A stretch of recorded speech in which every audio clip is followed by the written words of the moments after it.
What you do in the morning right now is quietly ruining your entire day. Most people don't even realize it. Today, I'm breaking down realistic, research-backed morning routines that anyone can follow. First, wake up at the same time every day. Your body has an internal clock, which is called your circadian rhythm.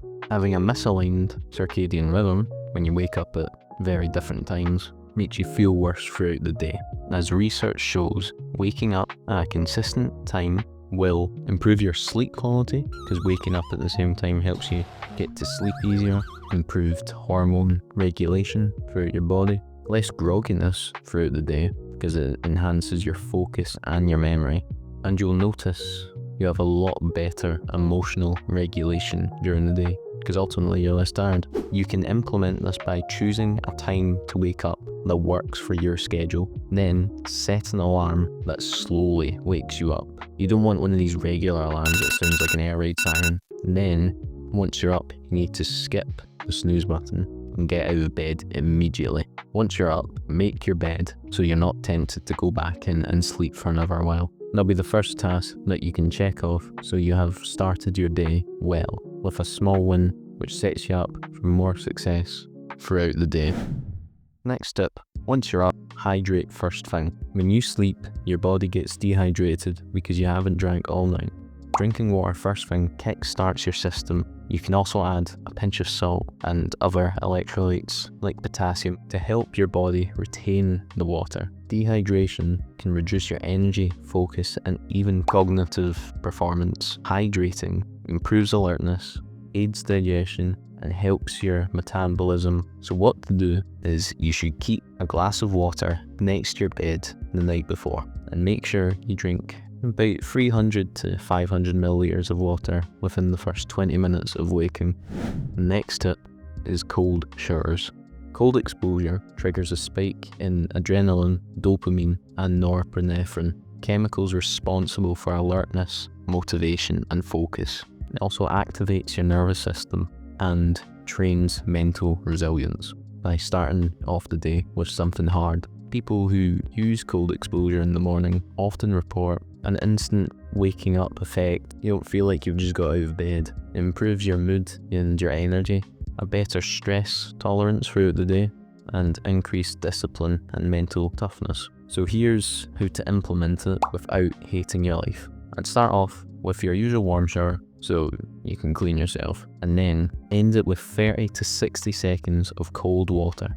Make sure the water's cold enough that it makes you want to step out, because that's the point. It's meant to be uncomfortable. It's going to be something you don't like. So once you're in that uncomfortable situation, to make sure you don't step out, I want you to focus on slow, controlled breathing as it helps you tolerate it. And then gradually, once you get the hang of it, you can increase the time spent. You get most of the benefits after about 60 seconds, but I must say you have to be careful with this, because if you're sick or you've had a bad night of sleep, I would skip this. The next tip is to get morning sunlight within the first hour. This guy won't shut up about it, so it must be a good thing. As a part of your morning routine, make an effort to expose yourself to natural light, even if it's cloudy outside. This is because sunlight signals to your brain that it's daytime, and this helps reset your circadian rhythm by suppressing melatonin, which is the hormone that makes you feel sleepy, which then means more alert, and less of that's being produced during the time when you're meant to be awake, and the rest of it can be produced at night when you need it. You can implement this by pulling back the curtains as soon as you wake up. Make sure you're not in a dark room in the morning, and step outside for 5 to 10 minutes or go on a morning walk. Next, I want you to move your body. Now, you don't need a full workout, just something that gets the blood flowing, because movement increases blood flow to your brain and your body, which boosts energy and mood, creating stronger focus, better mental clarity, and it lowers your stress levels. Most sort of movements pretty good. Stretching for a few minutes every morning, which also has its own benefits. You could also have a 5 to 10 minute body weight routine. This is exercises like push-ups, sit-ups, squats, pull-ups if you've got a pull-up bar somewhere in your house. And again, walking outside will also help with this one. That's good movement. Now I want you to plan out your day.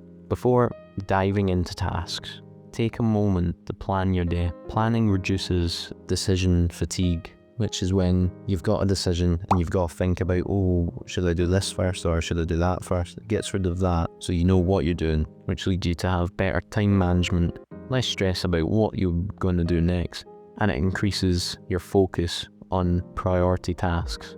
You can do this by identifying your top priority tasks, what you want to get done that day. Then write down 3 key tasks you want to do that day. You shouldn't have a massive big to-do list, but stuff you want to get done, so that stuff gets done. And then you can set time blocks. Time blocking is when you set a wee bit of time aside in your calendar and you agree with yourself that's what you're going to do, and you don't get up to anything else during that time.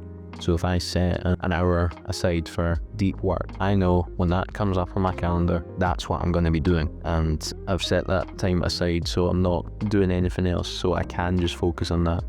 Now, this one here is one of the most beneficial, but it's also one of the hardest to get started on. And this tip is no phone for the first hour of the day. And I know this will be hard, but holding off on your phone gives your brain a chance to wake up before it's bombarded with notifications. Because your phone, first thing especially, increases stress and reduces focus because it sets your focus in the wrong place. And it's a very bad way to start off your day, but I know most people do it. And I did it quite a lot. For a long time, the first thing I would do is wake up, grab my phone, sit back in bed and just go for a bit. And I'm sure a lot of people do that. But keeping your phone away will reduce stress, better focus on your actual priorities, and you'll have a more mindful start to the day. Now I know this can be very hard because most people are addicted to their phones. And like I said before, I was like that once. I was addicted to mine and I completely flipped it. And if I look at my screen time now for social media,